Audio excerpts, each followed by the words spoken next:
Michael will read to us a letter from his cousin, which we received only 3 weeks ago. Michael. Dear folks, today I received your letter along with 20 others. Seems everyone has written the same time. So I have a little answering to do, but I enjoy mail and like to sit down and write. It gives me something to do. This typewriter has seen better days.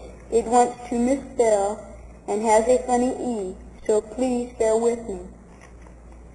I left Tacoma, Washington on the 21st of July with the 4th Infantry Division headed for Vietnam. 15 days later, I stepped off the U.S. General Walker and to the landing craft which took us to the beach. The bay at Quai Nam, where I left the Walker, is one of Vietnam's best natural harbors. Many ships were there unloading their cargo onto barges which carry it ashore. That afternoon it was 105 degrees, so most of us were wet with sweat as we waited for the C-130s to pick us up and fly us to Pleiku, Northern Highlands, which was going to be our new home for 12 months. From Pleiku, we boarded trucks for the 15-mile ride to the site where our base camp would be. The 4th Division was a new group in Vietnam, so the job of building our camp was left to us. The first 2 weeks I lived in my little tent along with a buddy who also was a medic. Outside my tent was a large foxhole, which was dug before my tent was put up.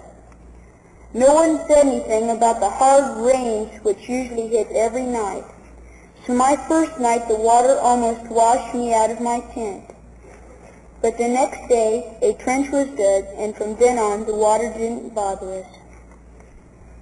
Our first couple of days were days my company will never forget, I am sure. Accidents happened the first day.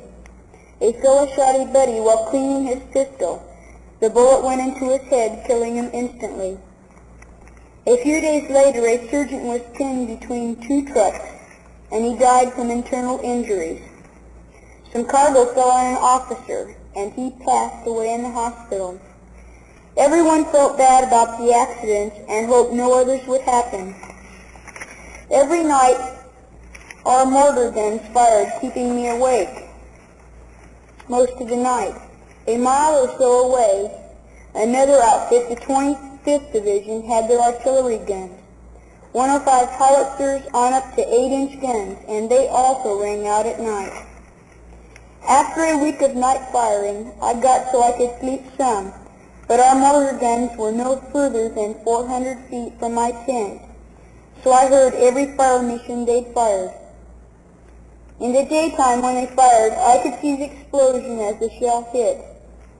The 4th Division is made up of infantry companies, and I had friends I'd been through basic training and medical training who were all scattered around in the division. On Sabbath we got together and sang songs and studied the lesson. There were 10 of us, and we were always happy for Sabbath to come so we could get together and worship. We had some difficulties getting Sabbath off, but we stood up for what we believed, and our company commanders saw that we were serious, so he always let us have our little service. All of us would bring a box of sea rations. Then we could spend most of the day together before going back to our companies. On Sabbath, while we were together, 3 planes flew close by and dropped bombs. That was the first bombing we'd seen. Villagers lived close to us, and little kids would beg for chop chop all day long. Chop chop means food, and they beamed all over when we gave them jam and cookies from our sea rations. The tiny children seldom wore clothes and always had dirt from head to foot. The children tended the cattle all day long while the parents worked in the rice fields. Most of the families were fatherless. Seems either they were Viet Cong or killed by the Viet Cong. We felt sorry for the families and gave them food and empty sandbags. From the empty sandbags we made shorts for the little children to wear. It took a few days for them to understand what we wanted them to do with the bags, but soon most of the children had a pair of shorts anyway. Some of the women did a little laundry, and we paid them with canned milk and meat. About 4 or 5 days later, we saw our first taste of war. One of the platoons got pinned down by enemy snipers who were above them hiding in rocks. The platoon called for my help, and my platoon and the 3rd platoon headed for their location. Tracks hauled us close to the battle, but before we got there, 2 were wounded and 1 was killed. The Air Force sent gunships to shell the enemy position, but after every pass, the snipers began firing again.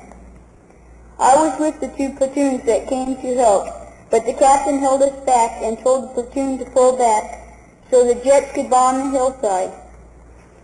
There was only one way out, and that was across the open rice field.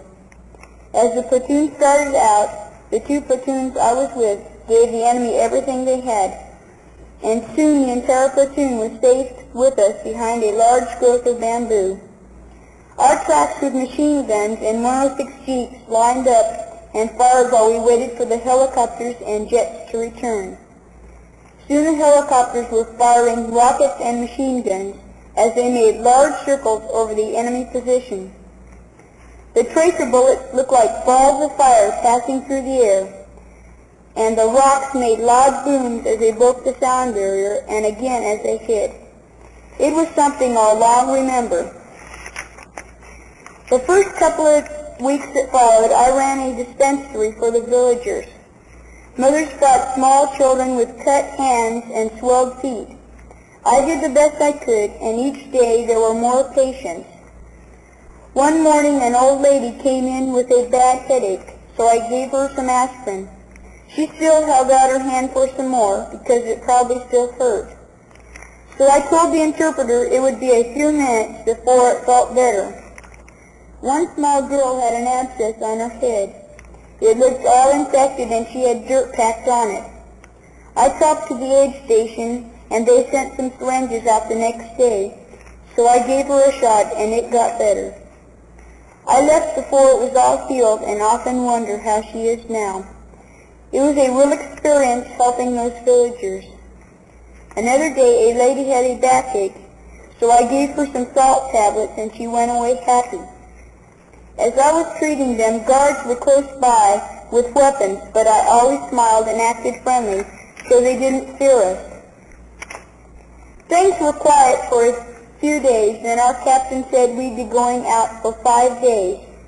We left our village at 0300 hours and slowly made our way up the muddy path through the rice fields. The 3rd platoon went before us, and about daylight we stopped for rest. When we started again, we were caught right in an ambush. The 3 platoons went 3 different ways. My platoon was lucky. We were the only ones who were in safe positions. The captain talked to both platoons on the radio, and before long, the 1st platoon had some wounded, including their medic. I decided I'd better try and reach them, and then over the radio, they said 1 was dead and 5 were bleeding badly, and the medic had both arms hit. I started crawling across the wet rice field, keeping low as I crawled. After crawling a while, I stopped for a drink, then started again, but stopped when I saw a little green snake in front of me. I tried to scare him, but he wouldn't scare, so I half leaped and jumped around him. About a minute later, I felt a sharp burning pain, and both legs were numb. I laid in the field, hoping no other rounds would get me. I prayed for the Lord to show me what to do, and immediately something said to play dead. I pulled myself ahead with my hands to straighten my body, then wiggled out of my gear, keeping the morphine from my aid bag and a can of smoke which was on my whip gear. I was laying in water and mud, and the water was getting red, so I knew I had to stop the bleeding. I didn't dare try to dig in my aid bag for a bandage, for fear of getting shot again. So I started feeling around my waist and back for the wound. After much exploring, I found a small hole in the right lower side of my back. I put my finger in it after wiping it off, and it seemed to stop the bleeding real good. I laid in the field for over 5 hours before I crawled to the edge of the field where a track armored personnel carrier picked me up. Just as the track was getting close, I raised my head so the driver could see me, and bullets landed on one side and then went down the other side. The Lord protected me like he did Daniel from the lion's mouth. The 5 hours while in the field, 2 airstrikes were called, and I feared of getting bombed. I prayed and asked the Lord if I would make it out, and if the Lord would guide my moves, and after that I felt like he was by my side. The day the Lord saved my life, the bullet just fell in the right spot, just missing my spine and my kidneys. That afternoon I had 2 chopper rides and was at the 8th Field Hospital an hour after the track picked me up. The few days that followed I was real sore but got better each day. They kept me on IVs 4 days, and my first meal I ate about 3 bites. The 30 pounds I lost are almost gained back. The snack bar has delicious sundaes and milkshakes. I miss cold milk in Vietnam. Those sea racings got old too. The women in Vietnam wear straw hats and black silky baggy pants and black shirts. Most of them are barefooted, but some wear thongs. The young children wear little shorts, if any at all. Most of the kids around soldiers wear green hats, but you see all of them, most of them elsewhere wear hats, straw hats. Different villages speak different languages.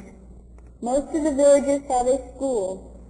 The people have a cow or two, and others have water buffalo. The 2 months I spent there were happy ones, but the war is a terrible thing. I hope something can be done towards peace.